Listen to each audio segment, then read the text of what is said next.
بسم الله الرحمن الرحيم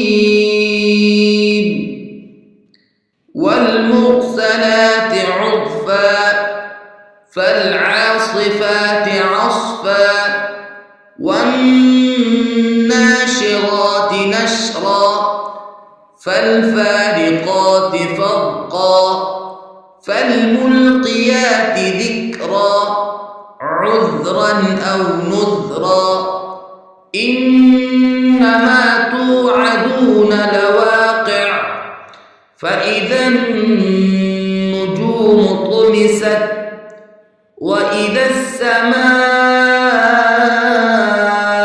فرجت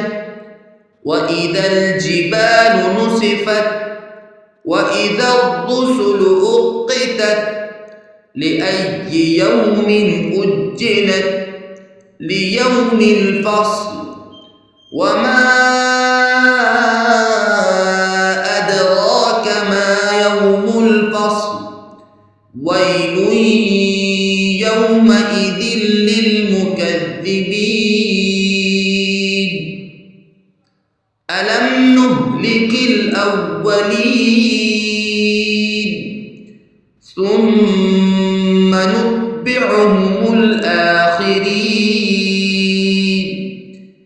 كذلك نفعل بالمجرمين ويل يومئذ للمكذبين ألم نخلقكم من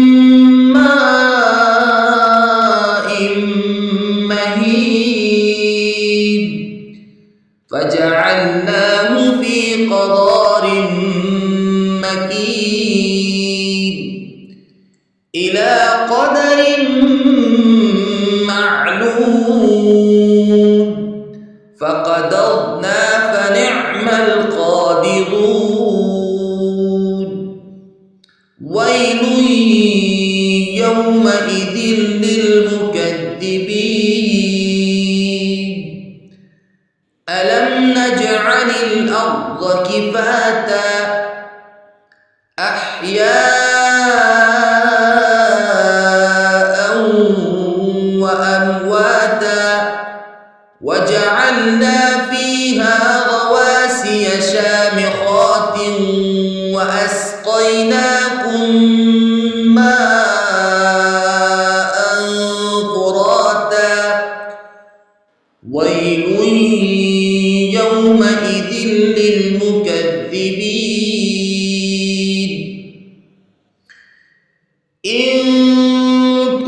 انطلقوا إلى ما كنتم به تكذبون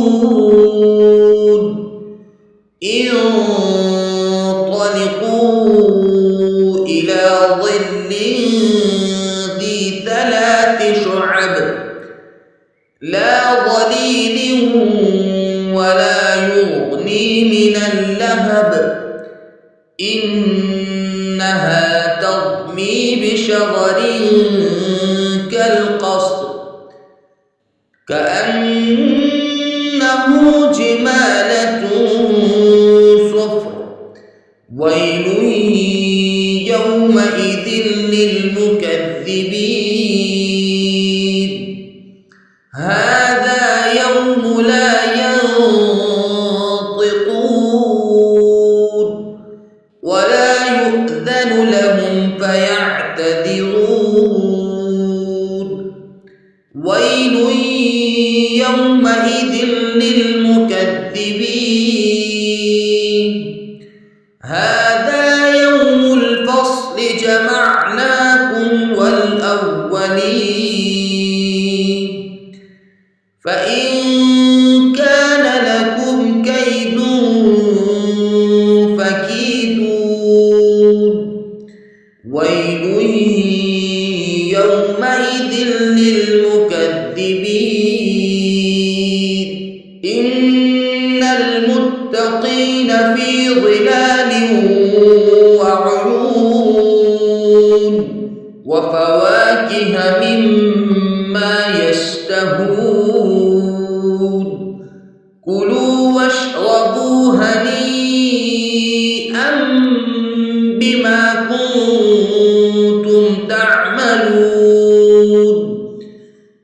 إنا كذلك نجزي المحسنين ويل يومئذ للمكذبين كلوا وتمتعوا قليلا إنكم مجرمون ويل يومئذ للمكذبين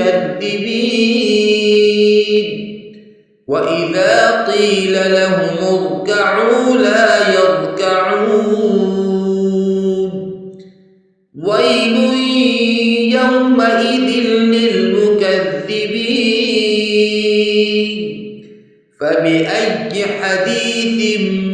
بعده يؤمنون